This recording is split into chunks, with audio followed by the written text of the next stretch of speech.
Hello, Baker Economics students. Only 2 weeks left. We are approaching week 5, so hope everybody's doing well. Continue to do all the great discussion, the forum discussions. So another good job this past week. So for a little bit of overview for just to kind of first just share some things that happened recently. The Nobel Prize in Economics was awarded last week to Robert Wilson and Paul Milgrom. Had to deal with a lot of their work in auction theory.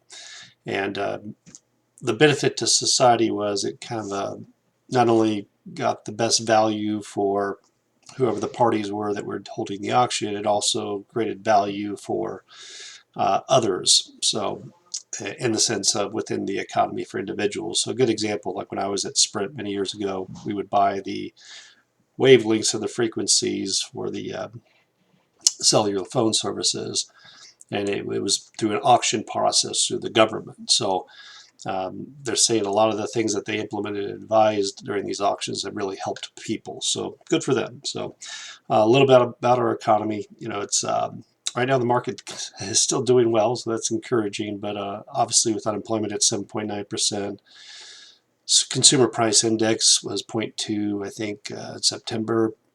If you did that on an annual rate, it would probably be about 2% that we're looking at. And then still GDP from the last quarter, I mean, that was really just brutal. It went down like I think almost 39%. But hopefully this quarter we will see some improvement, from that but a lot of still unknown, with COVID, what's happening. There's a lot of people unemployed. I was even seeing, reading an article about Disney this morning and just how a lot of their workers, been out of work for so long, does it structurally change how industry is going to change, or is there enough time to rebound from all this? So this all ties in very well with what we're looking this week at Chapter 29 and Chapter 30. You're going to start to read a lot more about aggregate supply and aggregate demand. So in the beginning of the course, we looked at supply curves and demand curves. This is much different. So I want you to think in the terms of an overall aggregate price level and overall aggregate GDP, or real GDP. So it's kind of like thinking on the vertical axis here, it's a relative price level. And on the horizontal axis, it's measuring real GDP. So when you think about the aggregate supply curve, when you're looking at that, and let's say that I'm going to supply more to the economy. The economy will supply more when there are higher price levels, and it will supply less when there's lower price levels. So it'll move along that relative aggregate supply curve with the to price.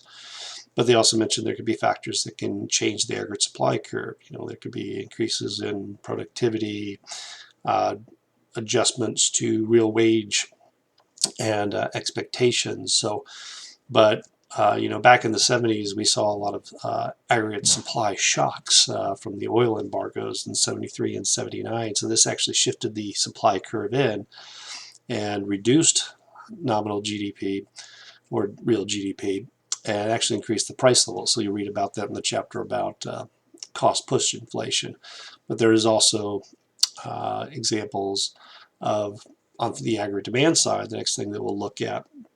Again, this is a relative demand. It's based on a relative price level and GDP that, as things become cheaper, people will consume more.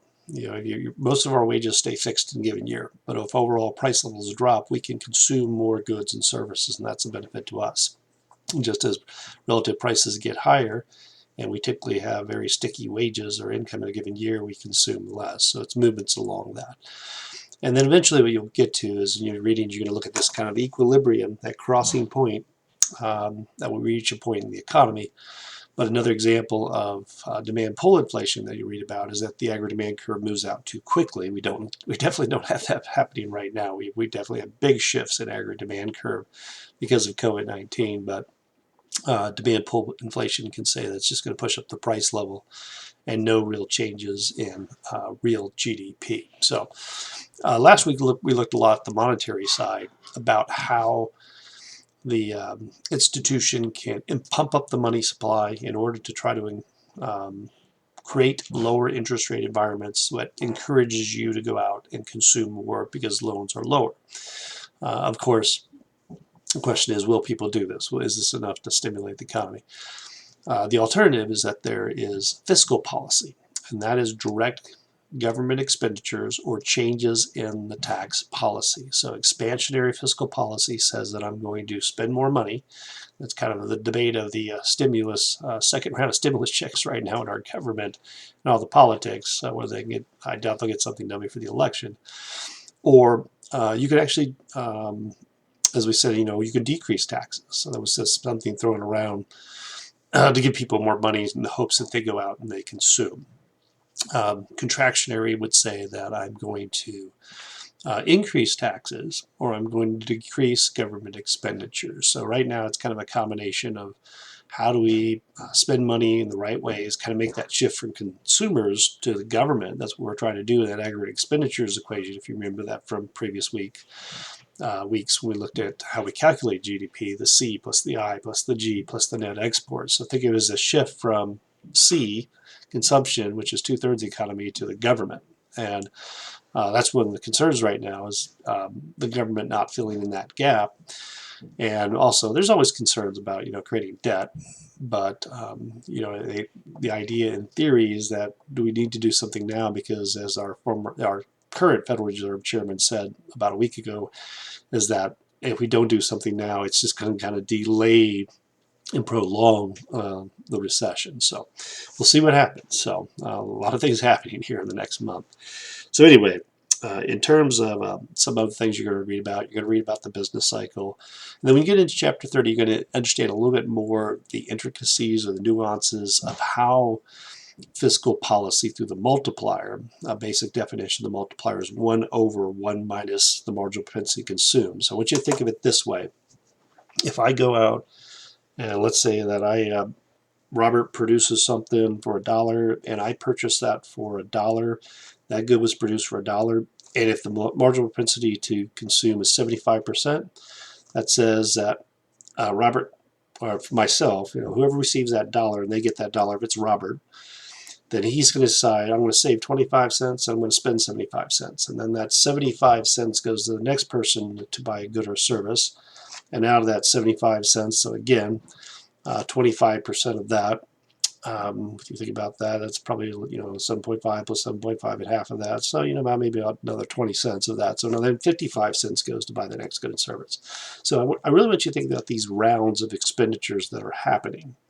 And that's what we call about the multiplier effect. When I was in graduate school, getting my degree in Master's in Economics in Warrensburg, they talked about the multiplier effect of the Whiteman Air Force Base in the town of Warrensburg. They said it had almost like a $10 million multiplier effect, or when the tournaments had to be canceled in Kansas City in March for the Big 12, huge reversal impacts of a multiplier, people not coming to town, spending money in the restaurants. So it does impact things. So the question now is, how do you get those fiscal policy in place to kick in the multiplier to push out that aggregate demand curve to get to the right level of GDP? And it's not something that can happen overnight. It's going to take some time. So you're going to read more about that. You're going to learn more about that. And then in terms, like the business cycle, this is something we observed. We had a pretty good run since 2008 after the subprime crisis, but we kind of hit a path here that may take us 2 or 3 years to kind of get back to some normalcy with our economy. But if we put the right institutional policies in place, either fiscal or monetary, and we can get ourselves back on track. But yeah, there's going to be some structural changes, and people are definitely hurting during this time period with their standard of living. But if the good thing is that, again, I think I said this before, the United States has a lot of resources, which other countries don't, both in human capital and physical capital, but it's really just kind of letting the markets work themselves out to get to that ideal level of GDP.